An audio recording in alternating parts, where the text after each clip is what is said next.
Di video announcement tadi diumumkan mengenai Mayor Prayer Breakfast, saudara. Kali ini beda dengan tahun-tahun yang lalu, bukan karena Eric Ching sudah menjadi member gereja kita di sini, tapi kali ini, saudara, dua mayor akan bekerja sama. Dia mengajak mayor dari Diamond Bar untuk mengadakan Mayor Prayer Breakfast, jadi makanya dibikinnya di Diamond Bar, saudara. Belum pernah terjadi ini, saudara. Jadi Diamond Bar dan Walnut, kita ada Mayor Prayer Breakfast, luar biasa, saudara. Haleluya, amin. Minggu lalu ada beberapa saudara yang tanya, loh, Pastor minggu lalu capek ya, kok khotbahnya duduk ya? Karena saudara yang online nggak lihat waktu saya jalan, saya pakai crutches. Saya jelaskan sedikit karena for the first time tiba-tiba saya tuh katanya ada asam urat, saudara. Jadi, tapi puji Tuhan seperti Anda lihat sekarang sudah nggak perlu crutches lagi. So, saya berdoa supaya itu adalah yang pertama dan yang terakhir. Amin, haleluya. Saudara, berapa banyak saudara yang ingat kapan ya, mungkin bulan lalu kita mengumpulkan dana untuk Ukraine.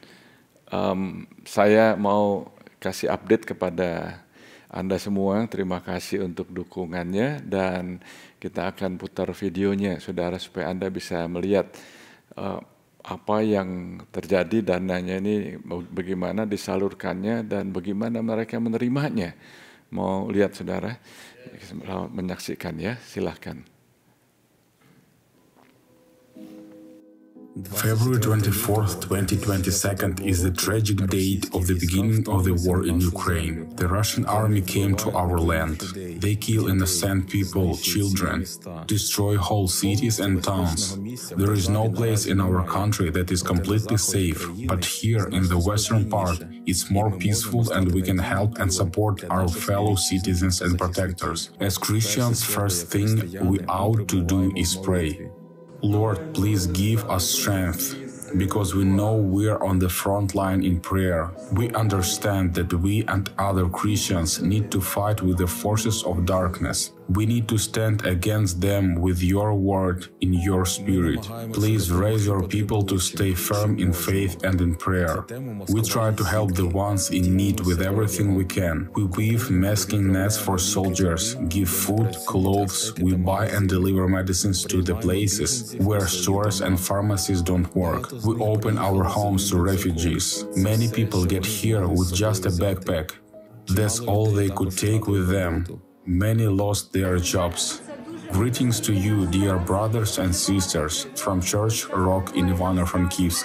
Our church service has just ended.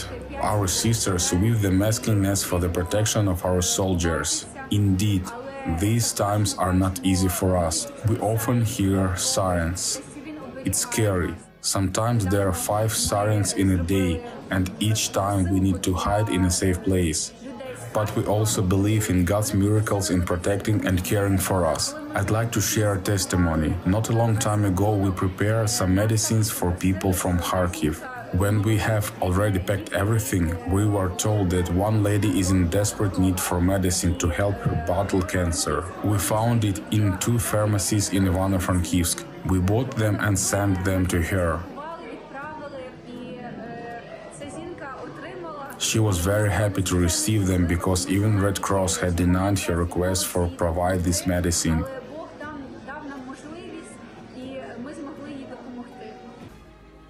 Brother Alexei from the Church of the Great Commission lives in Vysokopilia, Kherson region. He saw with his own eyes the beginning of hostilities. The explosions shook the windows in his house. He travels without a passport for traveling outside Ukraine and relevant permits. However, the Lord uses him to deliver food, hygiene products and medicine to the places where there have long been no supplies, to shops and pharmacies. It took us only 4 hours to cross the border. My van has only 18 passenger seats, and in fact, 21 people passed the border. And he is taking whole families out of the occupied territories. Ukrainian passports and mobile phones were checked, confiscated. A convoy of 20 cars gathered at the checkpoint. At the Russian checkpoints, everyone was taken out of their cars under machine gun point. There were constant explosions because there were fights in our village, so I decided to go back to them and at the same time take humanitarian aid from Poland to the area close to the fighting. I waited at the Ukrainian checkpoint. Sometimes tanks blocked the way. It was very stressful. Their faces were white from fear when I met them. Of course, everyone was happy to get out, because they lived in a basement without light, gas and water next to the fighting. But it was very scary to leave. We ask you to continue to pray for Ukraine. We feel that God is taking care of us. We believe that the victory and the peace will surely come. Thank you for your hearts and your support for all of us, for the fact that the Lord is using you for His work.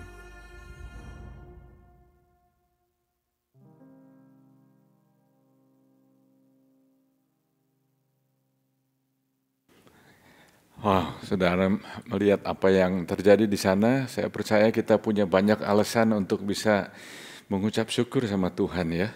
Kita masih bisa ada tempat tinggal, masih bisa berbakti, masih bisa makan, masih nggak kekurangan. Saudara, kalau saudara dengar suara background itu karena yang bicara dalam bahasa Ukrainian ya, jadi diterjemahkan ke dalam bahasa Inggris. Ini bantuan ini kita salurkan melalui Bishop Bud Pierce karena many years ago, mungkin 25 tahun yang lalu dia menanam gereja, ada 17 gereja di Ukraina, saudara, dan bantuan ini disalurkan dan perlu hikmat juga bagaimana, karena kalau terlalu menyolok bisa ditahan. Anda bisa bayangkan, bisa diambil, bisa di-confiscate, saudara. Jadi kita mengucap syukur di mana pada saat ada peperangan, saudara, Tuhan pakai gereja Tuhan untuk saling menguatkan satu dengan yang lain. Amin, saudara. Dan walaupun tadi ada informasi kalau Anda mau menyumbang, Anda bisa melalui itu, saudara. Dianjurkan supaya jangan melalui langsung di situ karena bisa ditahan, saudara.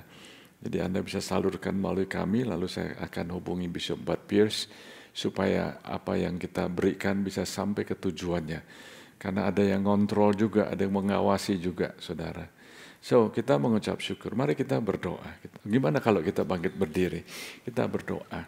Tuhan Yesus, kami mengucap syukur karena oh Tuhan, Engkau di tengah-tengah ada perang, di tengah-tengah ada bencana, di tengah-tengah ada badai, di tengah-tengah ada apa yang terjadi di Rusia dan di Ukraina, ya Tuhan, kami tahu ya Tuhan bahwa Engkau pakai gerejamu, Engkau pakai kami ya Tuhan, sehingga kami menjadi saluran berkat dan kami menjadi terang, kami menjadi saksi, Engkau pakai kami untuk saling menolong, saling membantu, dan Tuhan Kau pakai masing-masing kami ya Tuhan, masa-masa yang sukar ini, bukan hanya jauh di sana ya Tuhan, tapi ini terjadi di mana-mana, ada krisis pangan, ada krisis ekonomi, ada tantangan ini, tantangan itu ya Tuhan. Belum lagi termasuk dengan tantangan yang ada secara domestik, secara dalam keluarga, dalam financial, dalam kerjaan, kesehatan, macam-macam ya Tuhan. Kami mengucap syukur karena kami punya Engkau. Dan kami mengucap syukur ya Tuhan, Engkau memberikan kami jalan supaya kami bisa menghadapi semuanya ini. Karena firman-Mu mengatakan ya Tuhan, di tengah-tengah dunia ini selama kami hidup, kami akan mengalami aniaya. Tuhan, kami berdoa supaya di tengah-tengah masa sukar, kami tetap bisa hidup berkemenangan. Bukan hanya hype, bukan hanya emosi, tapi kami, di dalam kami tahu kami kuat, kami tahu di dalam kami bisa menang. Di dalam nama Tuhan Yesus, semua yang percaya berkata, amin, amin. Silakan duduk Bapak Ibu Saudara sekalian, puji Tuhan. Apa yang akan saya sampaikan hari ini adalah lanjutan dari apa yang saya sudah sampaikan di dalam minggu lalu, dan dalam bulan ini fokus kita ialah mengenai doa dan puasa, doa dan puasa, saudara. Dan saya ingin beritahu judulnya adalah kemenangan di dalam doa, kemenangan, victory, kemenangan. Katakan sama-sama, kemenangan. Siapa di sini yang mau menang? saudara, saya selidiki sebetulnya kalau kita menang itu ada definisinya, saudara. Anda nggak bisa menang, Anda nggak bisa bilang saya menang, menang apa? Pasti ada tantangannya, ada yang Anda perlu kalahkan, ada yang Anda perlu menangkan, betul ya? Jadi Anda kalau bilang Anda menang, ya itu ada lawan yang Anda taklukkan, ada musuh yang Anda kalahkan. Atau ada keberhasilan di dalam perjuangan melawan kesulitan, ada kemenangan di dalam perjuangan mengalami rintangan, sehingga waktu semuanya itu lewat, Anda dan saya bisa mengatakan saya menang, kita menang. Nah, saudara, dari apa yang kita lihat di laporan mengenai Ukraina tadi, saudara, saya selidiki ini sekilas aja ya, enggak detail-detail amat, tapi ternyata itu ada berbagai jenis perang. Perang itu ada macam-macam, saudara. Kalau zaman dulu ya, orang kalau perang itu tergantung dari jumlah tentaranya. Ada berapa orang lawan berapa orang. Anda kalau baca Alkitab di Perjanjian Lama juga dihitung orangnya itu, prajuritnya ada berapa. 30.000 orang lawan 100.000 orang misalnya. Wah, bahkan ada peperangan di mana kalau lawannya itu jauh lebih banyak tentaranya, mereka daripada makan korban ada yang mereka nyerah, naikin bendera putih gitu ya, saudara. Jadi jumlah tentara, tapi pada saat dunia makin lama makin maju, saudara, kalau dulu berdasarkan jumlah tentaranya, tapi kemudian tergantung daripada jenis senjata yang mereka pakai. Jadi kalau dulu ada misalnya pentung, mungkin ada lagi saudara, ada panah, ada bow and arrow, ada pedang saudara. Tapi saya melihat kemudian ada lagi pakai saudara, missile, atau pakai rudal, ada pakai RPG, ada pakai bom atom, dan sekarang ini yang paling menakutkan di dunia ini adalah nuclear war, saudara. Jadi nggak tergantung dari jumlahnya orang, saudara, tergantung dari senjata apa yang lawannya itu punya, saudara. Nah, yang ketiga itu saya melihat, ya saudara, ada perang model lain lagi, saudara, perang ekonomi. Apa yang kita alami di Amerika waktu 9/11 itu perangnya lain, saudara. Yang diserang adalah World Trade Center, yang diserang adalah ekonomi Amerika. Yang diserang adalah sekarang ini salah satu yang dipakai juga demikian, saudara, ada yang namanya sanction, economy sanction, atau ada embargo, di mana ada satu negara yang kalau ada mengalami perang, itu negara itu akan diblok sehingga nggak bisa ada barang yang dikirim, nggak ada barang yang diekspor atau import, misalnya begitu ya. Jadi perang ekonomi, saudara. Jadi perang ekonomi ini juga bisa membuat negara itu jadi lumpuh, bisa melumpuhkan negara, saudara. Ada satu perang lagi yang menurut saya pada saat zaman ini berkembang, bukan lagi jumlah tentara, bukan lagi senjata yang dipakai, bukan lagi tergantung dengan mata uang atau duit yang mereka negara itu punya, tapi perang apa, saudara? Perang pengetahuan. Perang pengetahuan ini di mana saya melihat sangat penting sekali, saudara. Bahkan sekarang ini yang terjadi itu ialah ada lagi info wars. Kalau saudara dengar mengenai satelit yang dipakai, ada cyber attack, saudara. Jadi apa rencana yang dicanangkan oleh lawan negara lain, begitu ya, saudara. Mereka bisa, kalau lawannya itu punya pengetahuan yang lebih canggih, bisa di-hack, bisa dicuri. Karena apa? Karena ada pengetahuan yang dibocorkan, yang ketahuan, begitu ya, saudara. Nah, saudara, ini saya hanya sebutkan beberapa aja, saudara. Masih ada yang lain-lain, yang lain-lain lagi. Jadi yang saya belajar begini, saudara, ada satu perang yang dari dulu sampai sekarang itu ternyata sama aja. Dari dulu terjadi dan sekarang juga terjadi. Dan dari dulu terjadi dan sekarang mungkin Anda alami juga. Perang apa itu, saudara? Yaitu peperangan rohani. Peperangan rohani ini dari dulu ada dan sekarang ini ada, saudara. Jadi saya belajar, saudara, saya mau ingatkan kepada semua saudara, semua Anda yang hadir di sini maupun Anda yang mendengarkan online, saya belajar bahwa kalau orang-orang yang hanya sekedar ikut Tuhan mingguan, hanya ikut Tuhan secara rutin, hanya beragama tapi tidak ada relationship, orang-orang yang demikian di Alkitab dikatakan orang-orang yang lukewarm. Tahu lukewarm, saudara? Lukewarm itu suam-suam. Dan di dalam buku Wahyu dituliskan orang yang suam-suam itu enggak panas, enggak dingin. Enggak panas, enggak dingin, dan dikatakan Tuhan akan muntahkan. Saya berdoa supaya waktu Anda mendengarkan firman Tuhan ini, Anda bisa menjadi orang yang betul-betul mengalami kemenangan. Bukan karena sekedar hype waktu di gereja, tapi waktu pulang gereja bagaimana, saudara? Bukan hanya waktu di gereja, waktu hari Minggu Anda mengalami hadirat Tuhan, bukan hanya itu, saudara, tapi waktu di rumah bagaimana?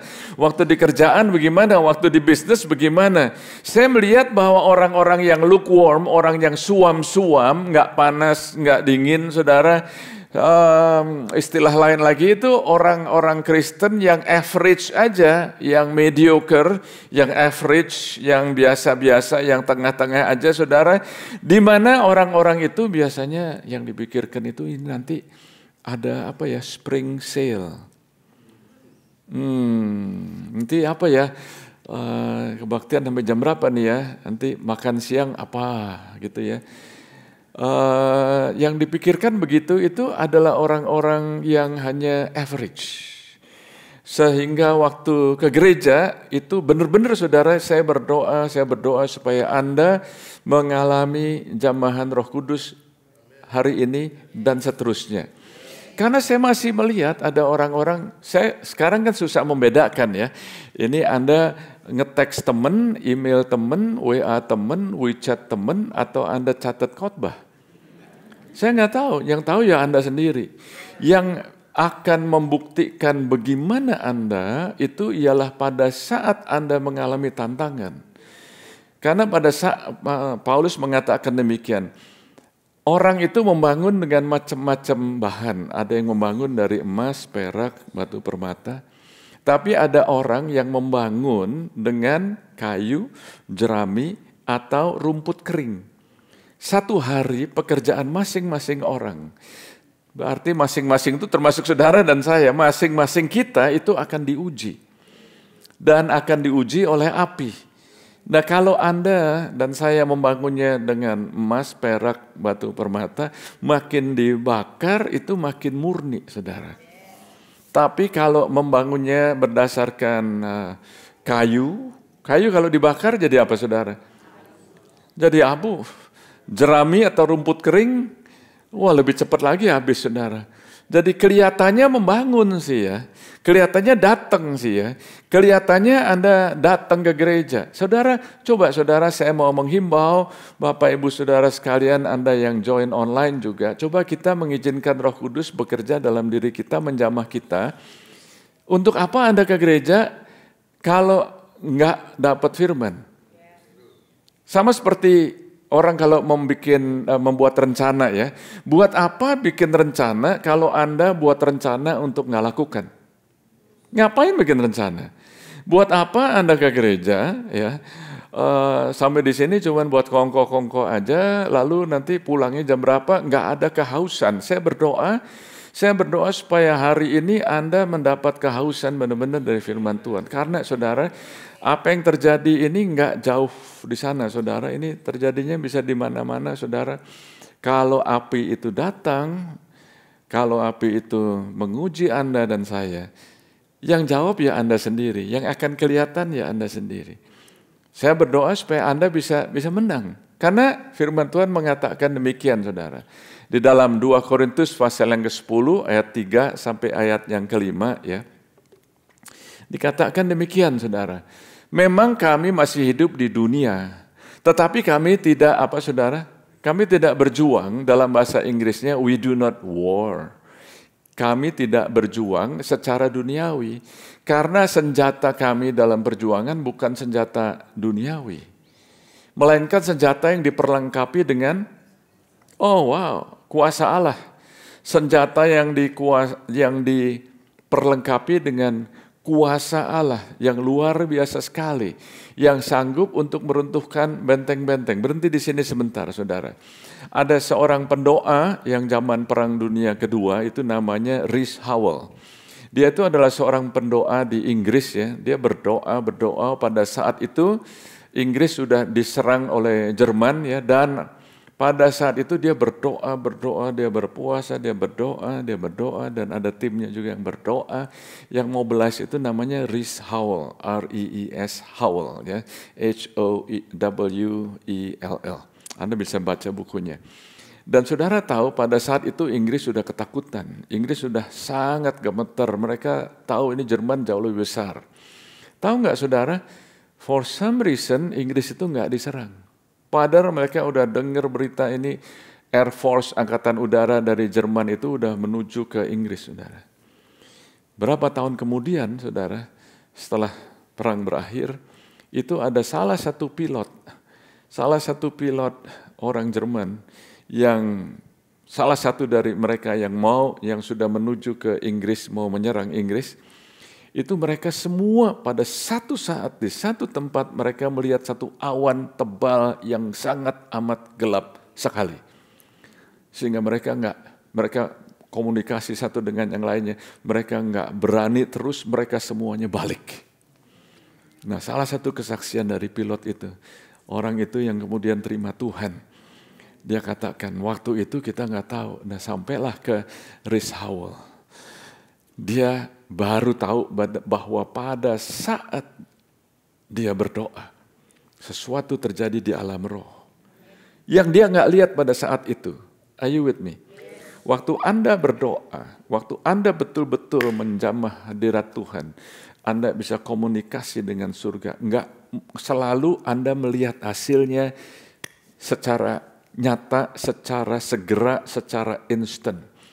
Tapi saudara, saya mau supaya Anda tahu bahwa kemenangan dalam doa itu Anda punya keyakinan, saudara, bahwa Anda akan, Tuhan itu dengar doa saudara. Perkara jawabannya terserah Tuhan. Amin, saudara. Nah, kalau kita bicara mengenai peperangan, saudara, 1 Petrus 5 ayat yang ke-8, enggak ada di sini, nanti kita akan baca ayat ini lagi ya. 1 Petrus 5 ayat yang ke-8 mengatakan demikian, sadarlah dan berjaga-jagalah, lawanmu si iblis berjalan keliling sama seperti singa yang mengaum-ngaum dan mencari orang yang dapat ditelannya. Mencari orang yang dapat ditelannya. Dengarkan baik-baik saudara, berarti enggak semua bisa ditelan oleh si iblis. Dia mencari orang yang dapat ditelan. Are you with me? Jadi Enggak semuanya. Ternyata iblis itu mencari orang-orang tertentu. Siapa ini yang bisa ditelan? Siapa ini yang bisa dimakan? Siapa ini yang bisa ditipu? Siapa ini yang bisa jadi korban? Iblis itu kesana kemari sama seperti singa yang mengaum-ngaum, saudara. Jadi dia tahu orang macam apa yang bisa menjadi mangsanya, saudara. Dan saya melihat ternyata yang dicari oleh setan itu adalah orang-orang yang pertama, saudara, orang-orang yang kosong. Orang-orang yang kosong, nggak ada isinya, pikirannya kosong, hatinya kosong, ngelamun, nggak ngapa-ngapain, saudara. Itu menjadi mangsa iblis. Yang kedua adalah orang-orang yang tersinggung. Orang yang tersinggung, ya, nggak diberes-beresin. Saudara, itu adalah makanan empuk dari iblis. Karena di situ membuka celah. Yang ketiga, orang yang dilecehkan, orang yang mengalami trauma itu membuat pintu yang terbuka sehingga iblis itu bisa nyerang dia menjadi mangsa.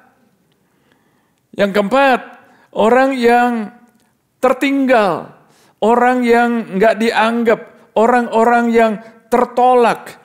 Mungkin tertolak dalam keluarga, tertolak di teman-teman, tertolak di masyarakat, sehingga orang-orang yang demikian itu dicari. Oh, iblis itu sekali lagi dia nggak nelen semua orang, enggak, karena nggak semua orang bisa ditelen. Sebelum saya lanjut daftarnya, Anda masuk model orang yang mana ini? Kalau Anda sampai saat ini ya, saudara masih kosong, masih gampang tersinggung, atau Anda punya trauma yang nggak dibereskan, lalu Anda menjadi orang yang tertolak, saudara, Anda, ingat saudara, peperangan rohaninya itu terjadi saat ini. Jangan sampai Anda kalah. Tuhan mau supaya Anda menang. Yang berikutnya, yang dicari oleh iblis itu adalah orang-orang yang marah, nggak bisa ngampunin, biarpun bagaimana nggak bisa ngampunin, itu juga menjadi ciri-ciri daripada makanan empuk daripada iblis. Yang berikutnya orang yang luka. Orang yang luka, hatinya luka, mungkin dilukai oleh teman, dilukai oleh suami, dilukai oleh istri, dilukai oleh omongan orang. Orang yang luka itu biasanya melukai orang lain.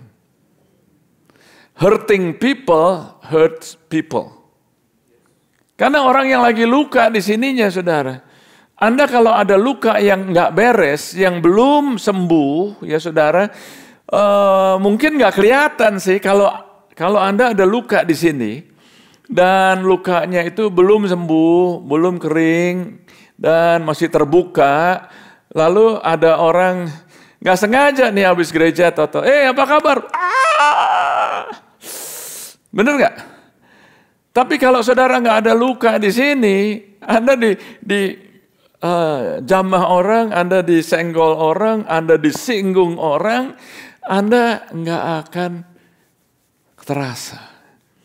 Dengan kata lain, Anda bisa menghasilkan buah Roh Kudus pada saat Anda itu maju, dan dengan demikian, saudara, ingat loh saudara, peperangan rohaninya itu real.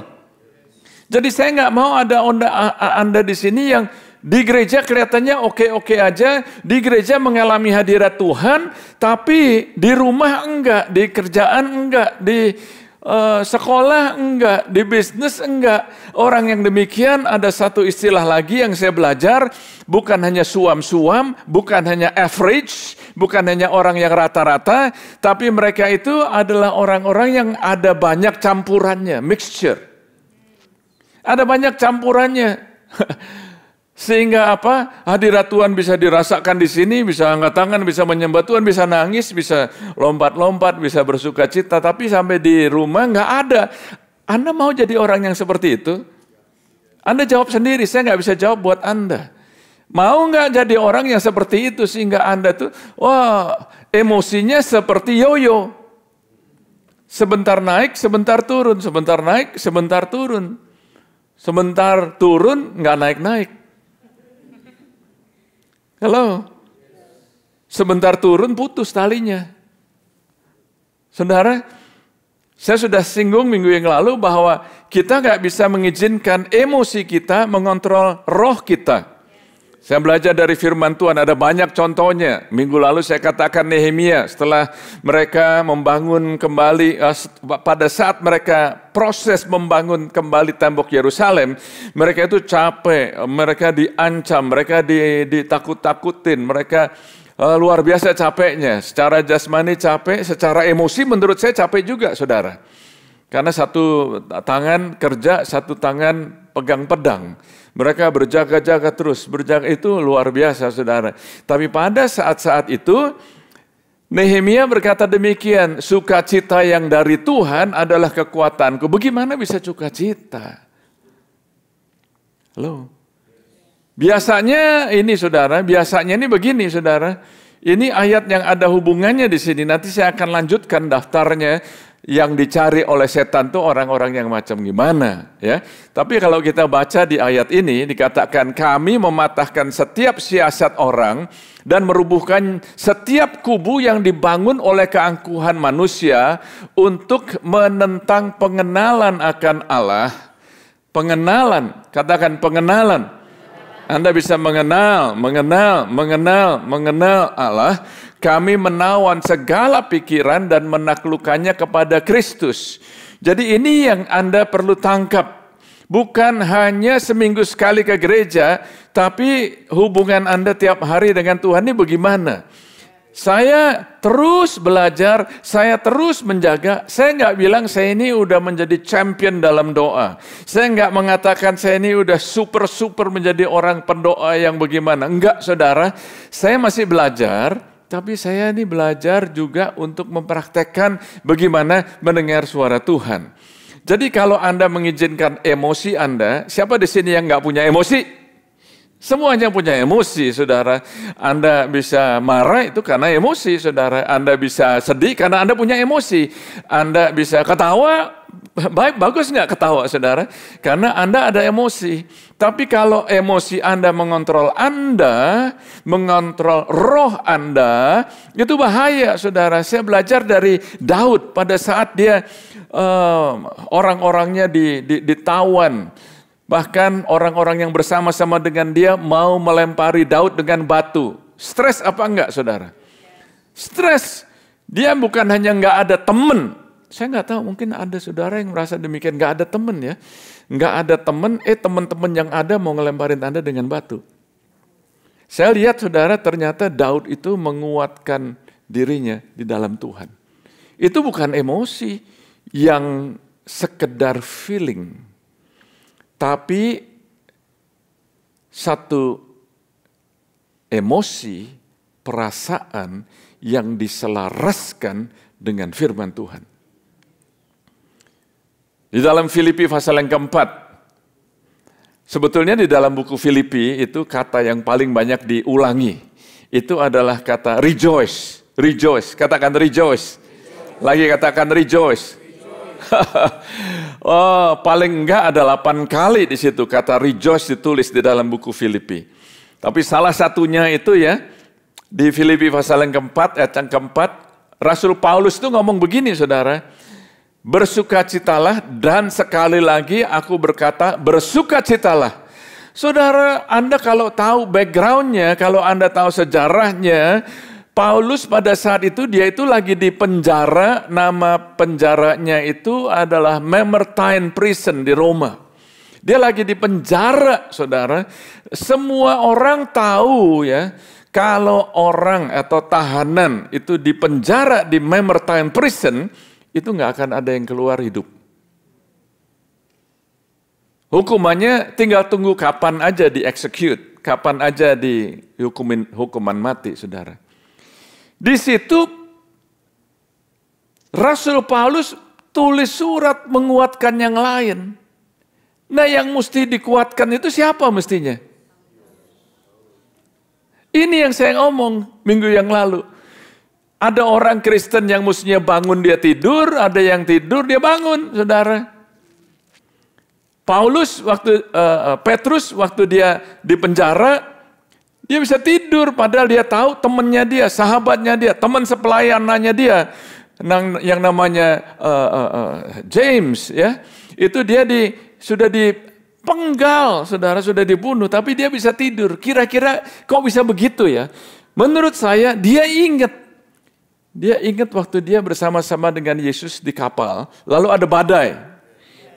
Ada badai, Yesus tidur. Jadi dia kira-kira bisa ingat tuh. Aku ingat nih, waktu kita ngalamin badai, master, rabbi, teacher, guru, dia tertidur. Jadi bertentangan dengan apa, saudara? Pikiran kita. Kita mesti menaklukkan.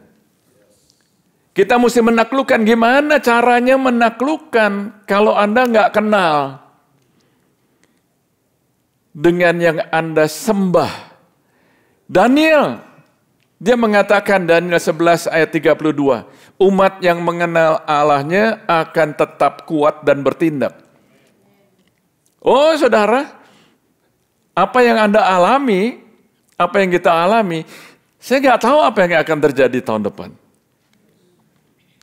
Nggak ada yang bisa tahu apa yang terjadi 6 bulan lagi, 3 bulan lagi. Nggak ada yang tahu, tapi Tuhan tahu, saudara. Jadi kita ini mesti jaga-jaga, berjaga-jaga. Karena apa, saudara? Peperangan rohani ini sangat real, sangat nyata. Dan bagaimana kita menghadapinya, pikiran ini mesti ditaklukkan. Ditaklukkan supaya kita ini selaras. Emosi kita selaras dengan firman Tuhan. Masuk akal apa enggak? Sukar untuk masuk akal. Paulus dan Silas di dalam buku Kisah Rasul, mereka dipukuli lalu dipenjara. Nah di penjara itu pada tengah malam, Paulus dan Silas itu nyanyi dan berdoa. Menyanyi dan berdoa, menaikkan pujian bagi Tuhan. Orang-orang penjara di situ juga dengar, saudara. Halo. Saya bisa membayangkan kalau saya habis dipukulin begitu ya. Mungkin saya akan ngomong sama Silas. Ya, Paul sama Silas nih, Paul. Las, nanti kalau keluar gimana nih ya? Siapa tadi? Kamu ingat gak mukanya yang mukulin kita tadi?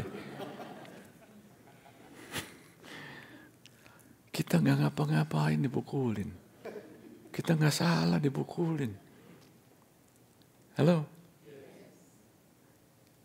Anda pernah ngalamin seperti itu gak sampai dipukulin? Baru digosipin. Diomongin. Udah mencelat. Saudara, selaraskan. Mestinya sih nggak bisa nyanyi orang kalau lagi begitu. Mestinya sih nggak bisa berdoa kalau lagi begitu. Mau mujizat? Buat apa mau mujizat kalau nggak ada yang perlu dimujizatkan?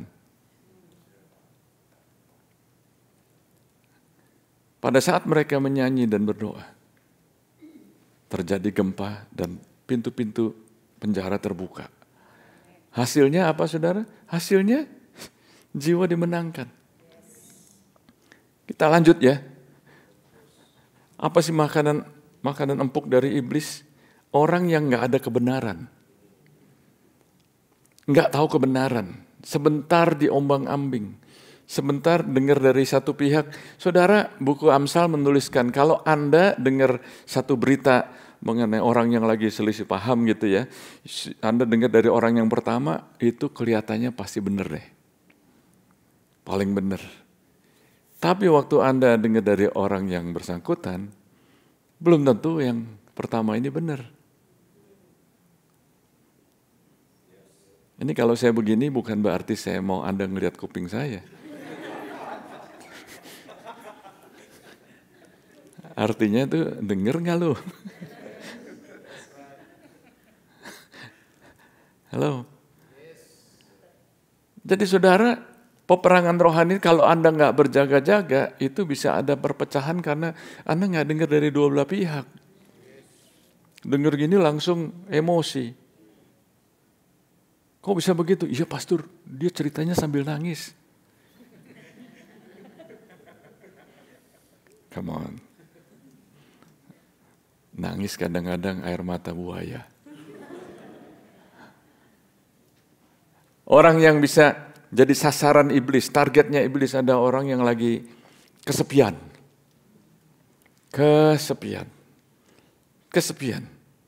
Anda nggak bisa bilang Anda udah member, Anda udah melayani, Anda udah leader, Anda udah pastor, saya udah pastor. Anda lihat Daud itu orang yang bagaimana sama Tuhan, dia suka menyembah Tuhan, tapi satu saat dia itu lonely. Pada musim semi itu raja-raja berperang, tapi Daud itu tinggal di istananya, dia tinggal di rumah. Dia lihat, ada perempuan lagi mandi, salahnya siapa? Mungkin Anda bisa bilang, salahnya itu kenapa mandi di luar? Rumah gua tinggi. Kelihatan. Halo? Peperangan itu berhubungan sama apa? Kita punya menawan segala pikiran. Halo? Waktu pertama kali Daud melihat ada perempuan mandi, menurut saya dia nggak dosa. Dia lihat, wah kaget.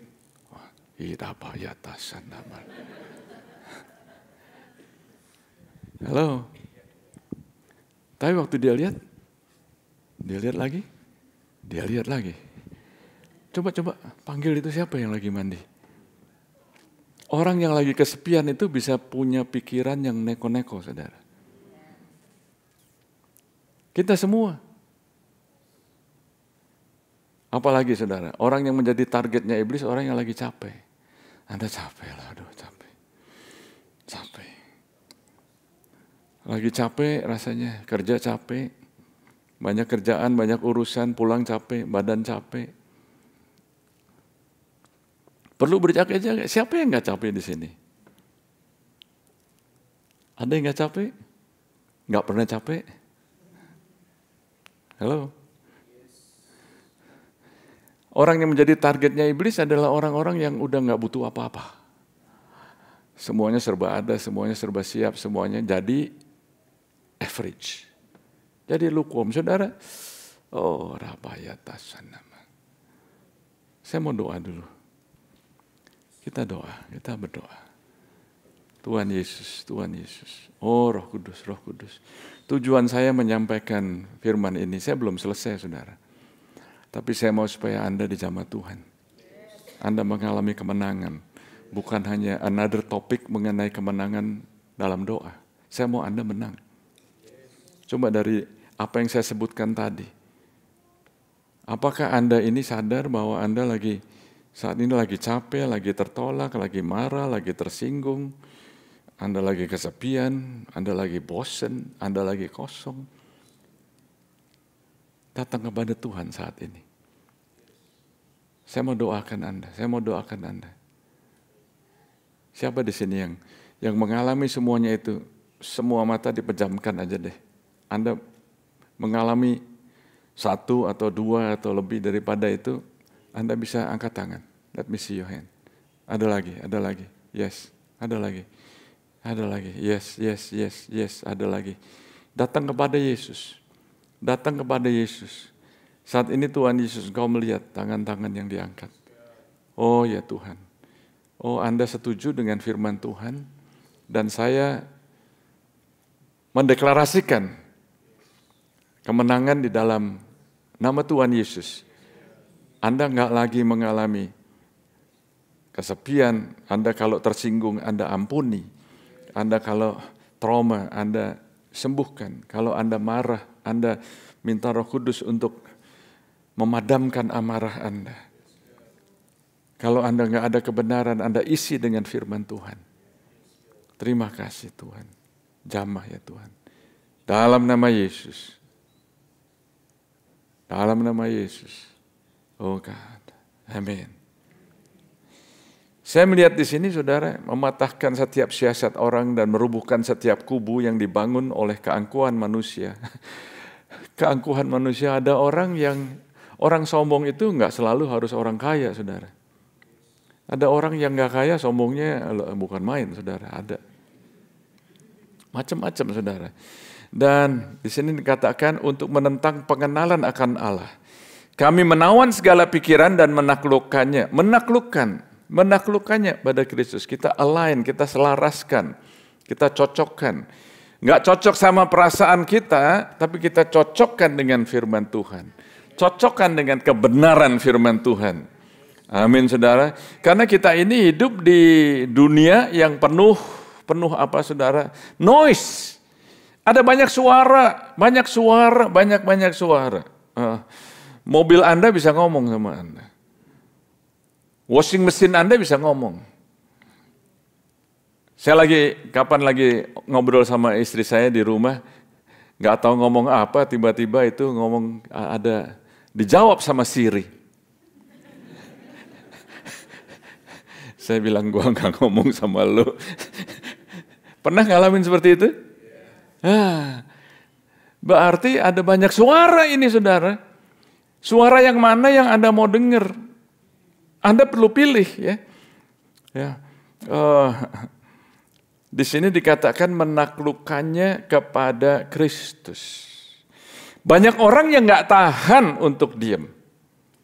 Banyak orang yang nggak bisa tahan kalau diam aja. Kalau saya ini diam 1 menit lama apa enggak? Sebetulnya nggak lama, cuma 1 menit. Tapi kalau saya diam 1 menit, Anda yang online mungkin langsung mulai cek-cek komputernya ini. Kenapa ya? Kalau saya diam aja mungkin komputernya rusak, mungkin internetnya down, mungkin apa. Padahal karena saya diam aja. Banyak kita, semua kita ini untuk bisa diam. Makanya Tuhan tuh bilang, be still and know that I'm God. Berdiam dirilah dan ketahuilah bahwa aku inilah Tuhan. Waktu Anda bisa diam, menenangkan, menaklukkan pikiran Anda, maka Anda bisa mendengar dan berdoa. Oh, terima kasih Tuhan Yesus. Firman Tuhan mengatakan di dalam Dia, kita itu hidup, kita itu bergerak. Dalam bahasa Inggrisnya itu in Him we have, in Him we live, in Him we move. In Him we have our being. Jadi semuanya di dalam kita, kalau kita ini sudah di dalam Kristus, sebetulnya saudara bisa mengizinkan dimanapun Anda berada, itu Anda bisa mengizinkan Roh Kudus bicara kepada Anda. Biarpun begini ya saudara, di tengah-tengah kesepian sunyi senyap pun Anda bisa nggak dengar apa-apa. Walaupun semestinya Anda bisa lebih gampang untuk mendengar apa-apa. Betul ya? Tapi kalau telinga saudara terlatih untuk mendengar suara Roh Kudus, di tengah-tengah keramaian pun Anda bisa dengar. Berapa waktu yang lalu saya pergi ke toko kacamata karena ukurannya ganti, jadi saya ke toko kacamata. Nggak tahu kenapa saudara ada yang bantu saya ya. Lalu dia bilang, ya, hi, can I help you? Saya jawabnya begini, how are you Kevin? Oh, I'm doing good. Saya langsung aja ngomong gitu, Kevin. Terus saya ngomong, saya perlu ini kacamata ini ada resepnya begini-begini, lalu dicari gini, lalu coba-coba frame-nya ini enak apa enggak, begini, begitu. Bolak-balik saya bilang, oke, kalau yang itu gimana Kevin? Gimana ini? Kalau kacanya bagaimana nih Kevin? Lagi saya ngomong-ngomong begitu, Anda pernah ke toko kacamata itu kan di mejanya itu ada kaca kecil gitu ya. Anda bisa lihat nih pas apa enggak gitu ya. Saya lihat di sini nih ada name tag-nya dia. Namanya tuh di name tag-nya tuh Ken. Jadi saya pikir, oh no, dari tadi saya panggil dia Kevin, tapi dia jawab tuh. Mungkin dia sopan aja kali ya. Terus saya bilang, I'm sorry, I thought your name is Kevin, but you're Ken. Tahu nggak dia jawab apa? Sebetulnya nama saya itu Kevin. Waktu saya kerja di sini, sudah ada pegawai lain yang namanya Kevin. Jadi oleh bos, supaya orang nggak bingung. Jadi kalau ada cari, mau ngomong sama Kevin yang mana? Kamu ganti nama nih. Oke, apa ya? Ken. Jadi rupanya saudara, yang dilihat itu justru yang nggak benar. Yang dilihat oleh kacamatanya Tuhan, itu yang benar. Tapi nggak berhenti sampai di situ, saudara. Singkat cerita, pembicaraannya jadi saudara, waktu Anda mengizinkan Roh Kudus bekerja, tujuannya itu bukan cuma demonstration the gift of the Spirit, bukan saudara, tapi untuk menyatakan kasihnya Tuhan, firman Tuhan. Are you with me? Pembicaraannya udah nggak kacamata lagi, pembicaraannya mengenai Tuhan. Pembicaranya bagaimana beberapa bulan yang lalu dia terima Tuhan. Dia terima Tuhan. Dan pembicaranya jadi istilahnya luar biasa lah saudara. Plus dikasih diskon yang besar. Jadi saudara, yang penting Anda tuh punya tujuan bukan untuk menang sendiri aja. Tapi supaya Anda bisa menyampaikan kabar baik. Are you still with me? Oke, lanjut ya. Oke. Belajar untuk berdoa sesuai dengan janji-janjinya Tuhan. Jadi waktu Anda berdoa, itu berdoa bukan hanya yang Anda pikir, tapi berdoa berdasarkan janji-janjinya Tuhan. Misalnya begini ya, contohnya di dalam Kejadian 21 ayat 1 dan 2 dituliskan demikian, Tuhan memperhatikan Sarah seperti yang difirmankannya. Dan Tuhan melakukan kepada Sarah seperti yang dijanjikannya. Maka mengandunglah Sarah, lalu ia melahirkan seorang anak laki-laki bagi Abraham dalam masa tuanya pada waktu yang telah ditetapkan sesuai dengan firman Allah kepadanya. Jadi saudara, kalau kita berdoa itu bukan hanya berdoa dari apa yang kita pikir, yang kita mau atau self-ambition, tapi berdoa sesuai dengan apa yang sudah dijanjikan sama Tuhan. Tuhan menjawab janjinya Tuhan sendiri. Are you with me? Jadi saudara, saya kalau ngomong-ngomong sama Tuhan, itu saya bicara apa yang Tuhan interested. Saya nggak ngomong atau berdoa sama Tuhan untuk hal-hal yang ada orang-orang yang menurut saya itu aneh ya saudara.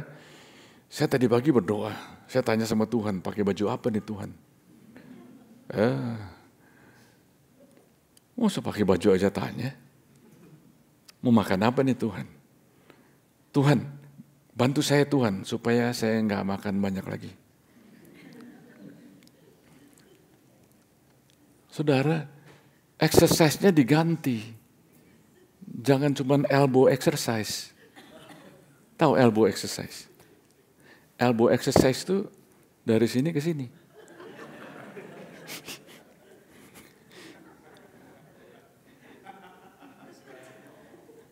Kamu exercise? Ya. Ya. Kadang-kadang 2. Ya. Lalu berdoa, kelihatannya rohani. Stop it. That is not spiritual. Are you with me? Yes-nya kok pelan sih?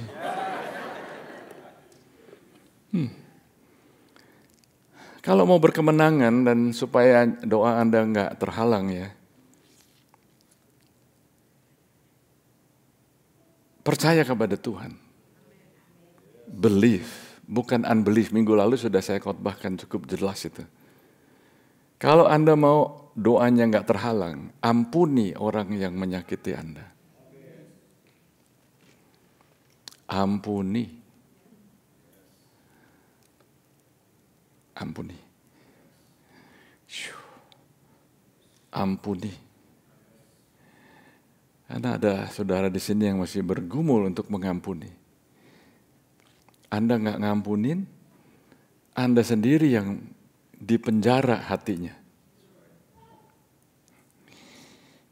Anda yang selfish, itu menghalangi doa Anda. Atau Anda doanya belum dijawab karena simply bukan waktunya Tuhan. Belum waktunya Tuhan. Saudara, saya melihat bahwa untuk masuk tanah perjanjian. Untuk masuk tanah perjanjian itu setelah orang Israel keluar dari Laut Merah, nyebrangin Laut Merah, lalu mereka mesti nyebrangin Sungai Yordan. Dan Sungai Yordan itu lebarnya itu enggak sama saudara, ada di beberapa tempat ya, yang lebarnya itu cuma 10 feet. Ada yang sampai 45 feet lebarnya. Oke. Kalau cuma 45 feet, mau nyebrang, kalau sungainya nggak kering pun Anda berenang juga nyampe. Benar apa betul? Kalau 10 feet, mungkin Anda bisa ancak-ancak, Anda lompat lah, mungkin bisa. Ya. Mau masuk tanah perjanjian. Tapi ternyata saudara saya belajar, Anda akan terkejut ya bahwa ada banyak hal-hal yang kecil-kecil yang menghalangi Anda antara Anda dengan tanah perjanjian. Sebetulnya nggak gede, sebetulnya nggak seperti Laut Merah, tapi ada hal-hal yang kecil-kecil, ngampunin. Bantu orang, nggak selfish lagi. sembuhkan semua luka, dan Anda belajar percaya. Itu kecil-kecil. Katakan kecil. Tapi yang kecil itu kalau Anda nggak bereskan, Anda nggak bisa masuk tanah perjanjian. Tanah perjanjian bukan surga loh ya. Tanah perjanjian di sini adalah bicara mengenai Anda hidup berkemenangan. Di tanah perjanjian ada banyak raksasa-raksasa di situ. Di surga nggak ada lagi raksasa. Supaya Anda tahu. Oh, Jesus. Itu sebabnya, saudara. Saya akan sampaikan. Ayat tema kita tahun ini apa, saudara? Di Efesus 5 ayat 14 ya. Ya, rise up and be radiant, bangkit dan bersinar. Tapi ayatnya begini, saudara, bangunlah hai kamu yang tidur dan bangkitlah dari antara orang mati dan Kristus akan bercahaya atas kamu. Saya ingin Anda supaya tahu ya, bicara mengenai kemenangan di dalam doa, menang dalam doa. Siapa di sini yang mau menang dalam doa? Sekali lagi, saudara, minggu lalu saya sudah katakan, Yesus itu sudah menang waktu di kayu salib. Dia berdoa, dia udah menang, saudara. Bedanya Lucifer dengan Yesus. Bedanya itu kalau Lucifer itu dia ngomong, bolak-balik dia ngomong. Kira-kira ada 5 kali. Aku akan. I will ascend to the Most High. I will be like the Most High. I will be equal to the Most High. I will. Yesus di Taman Getsemani dia bilang, not my will, but your will be done.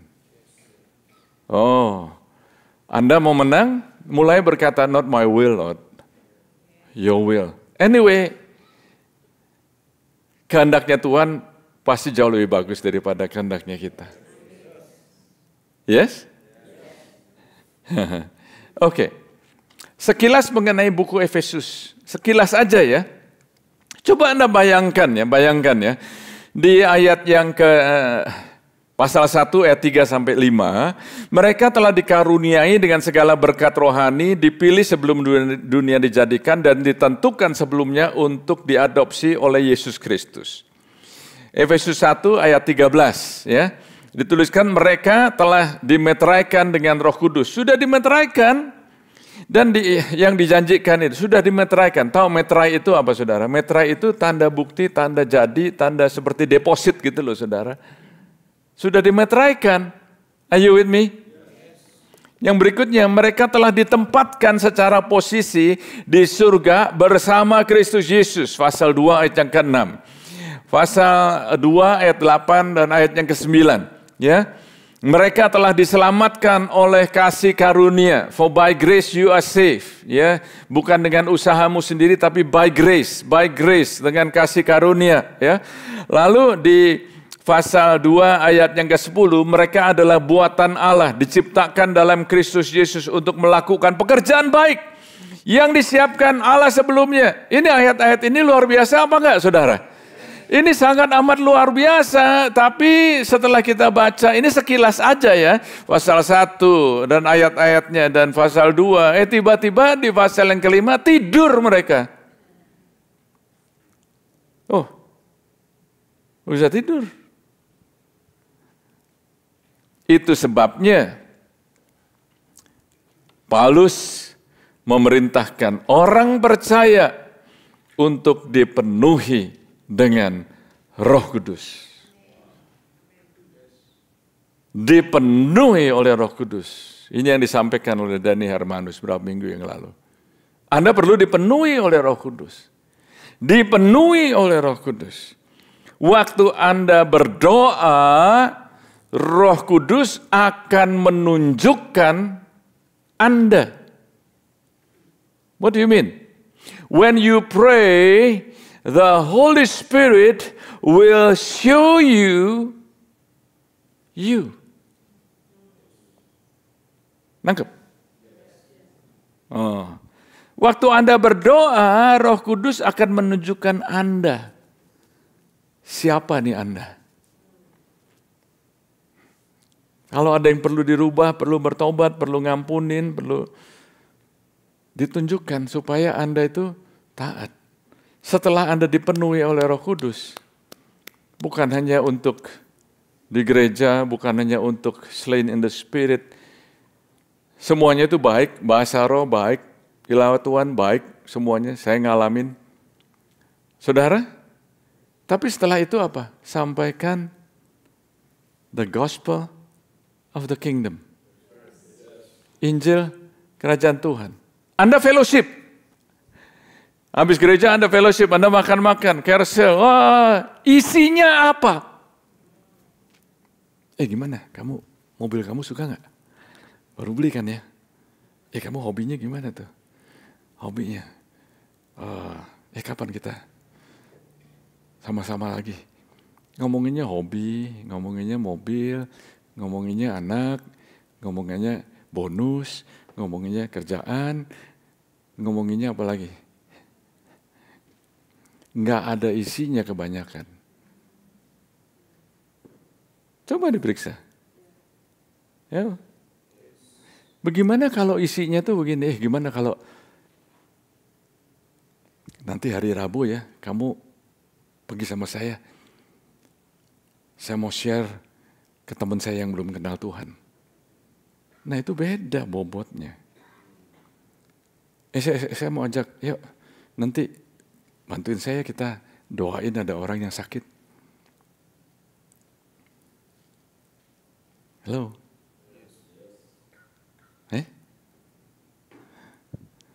Kamu doain ya, saya lagi mau jangkau nih orang belum kenal Tuhan, dia ngalamin tantangan yang susah nih. Kasihan dia. Yuk kita doain.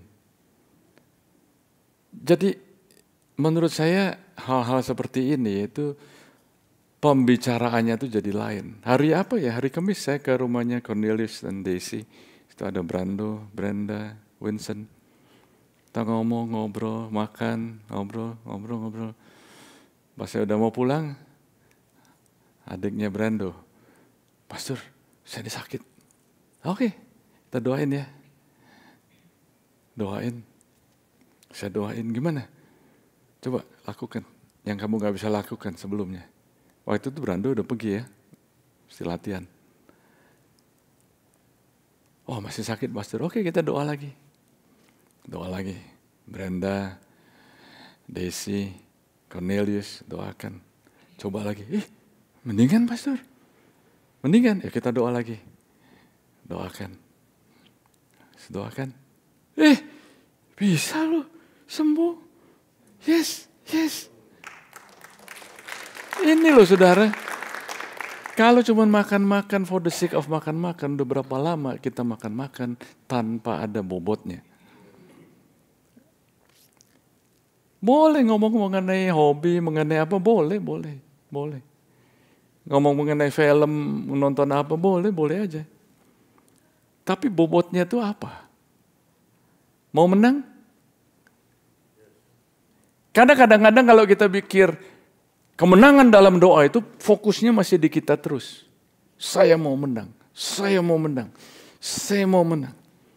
Bagaimana kalau fokusnya itu saya mau menang dan bisa menangkan orang lain?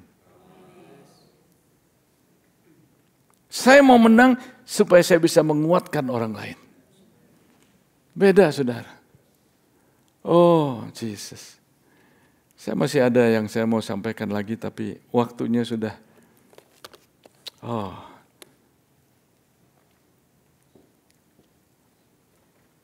Saya sambung minggu depan. Anda dapatkan ini. Anda percaya Tuhan mau pakai Anda. Amin. Mari kita bangkit berdiri.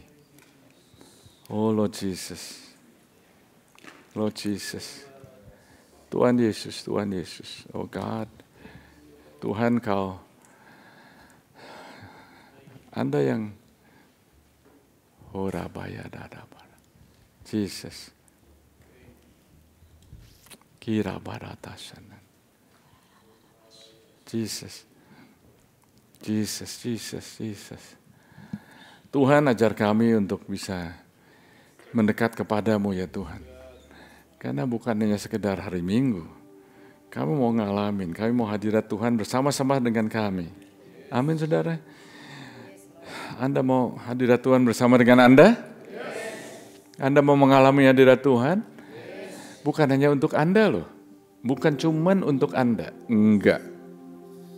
Tapi supaya orang lain bisa ngalamin. Orang lain bisa diberkatin. Supaya Anda bisa nggak nyimpen sendiri gitu loh saudara. Nggak menang sendiri. Tuhan, hambamu saat ini berdoa. Umatmu bukan hanya dipenuhi oleh Roh Kudus, tapi dipimpin oleh Roh Kudus. Berkati ya Tuhan.